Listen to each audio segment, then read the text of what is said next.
Hi guys, Asian paints में whistle blower वाली news तो आपको पता ही होगी। और आज हमने लाइव स्ट्रीमिंग रखी थी 7:30 पे। उसमें हमने एशियन पेंट्स में क्या करना है उसकी मैंने अपनी स्ट्रेटजी बताई थी।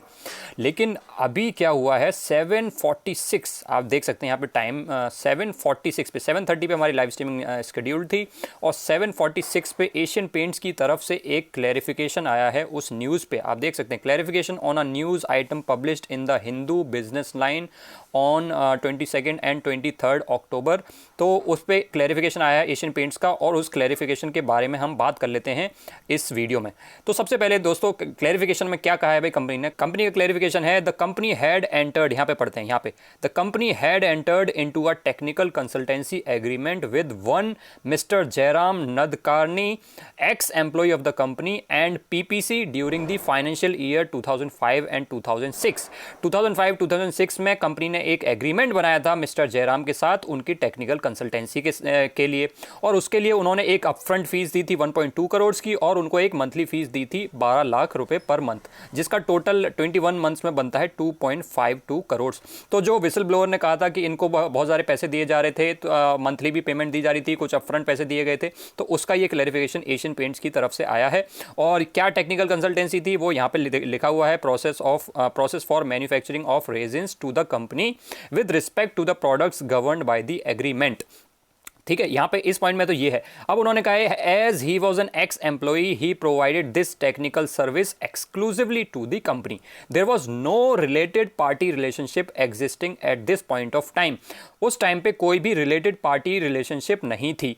आगे कंपनी ने कहा है कि 2015 और 16 में उसके बाद कंपनी को इन्फॉर्म कर दिया गया था, the company was informed of the acquisition of interest by a promoter director. आपको पता ही है, एशियन पेंट्स के प्रमोटर ने इस पीपीसी कंपनी में मेजॉरिटी स्टेक लिया है। तो वो कह रहे हैं कि कंपनी को ये बता दिया गया था कि भाई ये एक्विजिशन होने वाला है इस कंपनी का, and since then all the transactions with the said entity have been pursuant to necessary approvals from the audit committee।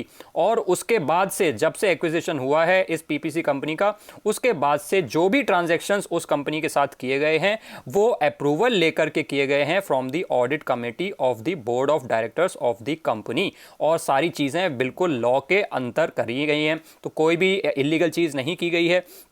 फिर उन्होंने जो कंप्लेन आई थी विसल ब्लोअर की उसके बारे में भी कहा है, a complaint was received in July 2021 from an individual not related to the company alleging impropriety with respect to certain related party transactions entered into by the company. और वो कंप्लेन कंपनी ने इन्वेस्टिगेट की थी और उसको close कर दिया गया था because there was no basis for the allegations made, क्योंकि कुछ भी उसमें पाया नहीं गया था, कोई बेसिस नहीं पाया गया था एलिगेशंस के लिए, इसीलिए उस कंप्लेन को क्लोज भी कर दिया गया था। और ये सब कुछ किया गया था कंपनी के विसल ब्लोअर पॉलिसी के अंतर्गत।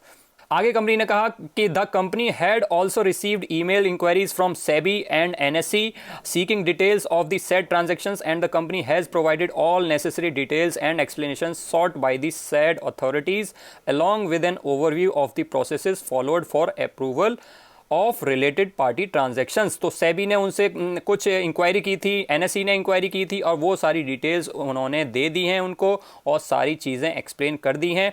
As a company, third point पढ़ते हैं, as a company we would like to reiterate that all transactions involving related parties are undertaken in strict compliance with the provisions of law and necessary disclosures have been made in accordance with the applicable disclosure norms from time to time. Company ने कहा है सारी की सारी transactions बिल्कुल strict compliance के साथ, strict law को फॉलो करते हुए, सारे डिस्क्लोजर्स को देते हुए की गई हैं, सारे रूल्स एंड रेगुलेशंस फॉलो किए गए हैं सारी ट्रांजैक्शंस के लिए। ये एशियन पेंट्स की तरफ से क्लैरिफिकेशन आया है और कंपनी ने कहा है we have nothing further to add और कमेंट ऑन दिस मैटर।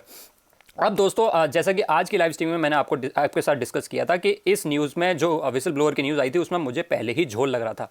अब एशियन पेंट्स ने इतने प्रोएक्टिवली मार्केट खुलने से पहले, इसमें 10% का लोअर सर्किट आने से पहले, ये क्लैरिफिकेशन संडे के दिन, फेस्टिवल वाला दिन है जिस दिन वर्ल्ड कप भी है, उस दिन ये क्लैरिफिकेशन दिया है। मेरे हिसाब से ये एक बहुत ही पॉजिटिव चीज़ है, ये एक अच्छी कंपनी की एक अच्छी कंपनी को दर्शाता है। तो ये जो क्लैरिफिकेशन आया है ये बहुत ही पॉजिटिव है कंपनी के लिए। अब हो सकता है कि इस क्लैरिफिकेशन के बाद भी कुछ चीज़ें रह जाएं, बट जिस तरीके से कंपनी ने, ऐसा नहीं है कि जैसे अडानी स्टॉक्स में क्या हुआ था कि सारे स्टॉक गिर रहे थे उसके बाद क्लैरिफिकेशन आया था, प्रोएक्टिवली संडे शाम को ही क्लैरिफिकेशन दे दिया है, जिससे कि भाई मंडे को लोग पैनिक करके अपने स्टॉक सेल ना कर दें। This is a very positive thing और मुझे ये बात एशियन पेंट्स की बहुत ही अच्छी लगी। और आपको पता ही है Asian paints blue chip company है, ये एक जो दाग लगा था मुझे ये हटता हुआ नजर आ रहा है। मुझे ऑलरेडी उस न्यूज़ में थोड़ा सा झोल लग रहा था, लेकिन दोस्तों अभी भी हम श्योरिटी के साथ नहीं कह सकते कि भाई आखिर में असलियत क्या है। इसीलिए हमें क्या करना चाहिए, हमें वेट एंड वॉच करना चाहिए और अपनी स्ट्रेटजी वही रखनी चाहिए एशियन पेंट्स में जो मैंने आज अपनी लाइव स्ट्रीमिंग में बताई है। अगर आपने वो लाइव स्ट्रीमिंग नहीं देखी है, आप चैनल पे जाके वो देख सकते हैं। उसमें मैंने अपनी स्ट्रेटजी बताई है एशियन पेंट्स को लेकर के। उसमें भी मैंने आपको यही बताया है कि एशियन पेंट्स को मैं पैनिक सेल तो बिल्कुल नहीं करने वाला, चाहे मैं फ्रेश बाय करूं या ना करूं, इसमें पैनिक सेलिंग मैं नहीं करने वाला हूं। और अब तो क्लैरिफिकेशन आने के बाद और भी ईजी हो गया है इसको होल्ड करना, ठीक है। बाकी स्ट्रेटजी मेरी सेम रहेगी एशियन पेंट्स में, वेट एंड वॉच करेंगे। अब दोस्तों एशियन पेंट्स में कल कुछ भी हो सकता है कि उस न्यूज़ का पलड़ा भारी हो और इसमें गैप डाउन ओपनिंग हो, लेकिन पहले जो लग रहे थे कि इसमें लोअर सर्किट काफ़ी सर्टेन लग रहा था, अब उसके चांसेस मुझे कम लग रहे हैं। लोअर सर्किट लगने के चांसेस अब बहुत कम हो चुके हैं।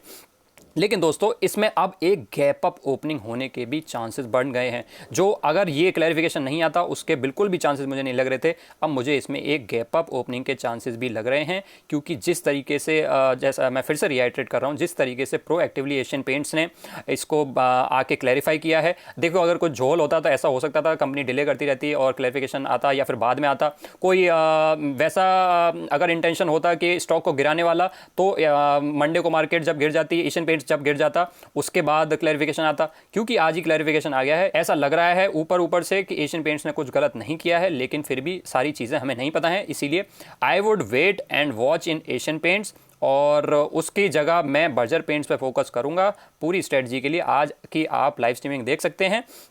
बाकी दोस्तों इस वीडियो में मैंने आपके साथ ये क्लैरिफिकेशन की जो न्यूज़ है ये डिस्कस की। आई होप आपको इससे थोड़ी सी शांति मिली होगी। फिर भी हमें बहुत ज़्यादा ओवरबोर्ड नहीं हो जाना है एशियन पेंट्स में, नज़रें बना के रखनी है। ये स्टॉक हाथ से तो नहीं जाना चाहिए, लेकिन फिर भी हमें वेट एंड वॉच करके रखना है।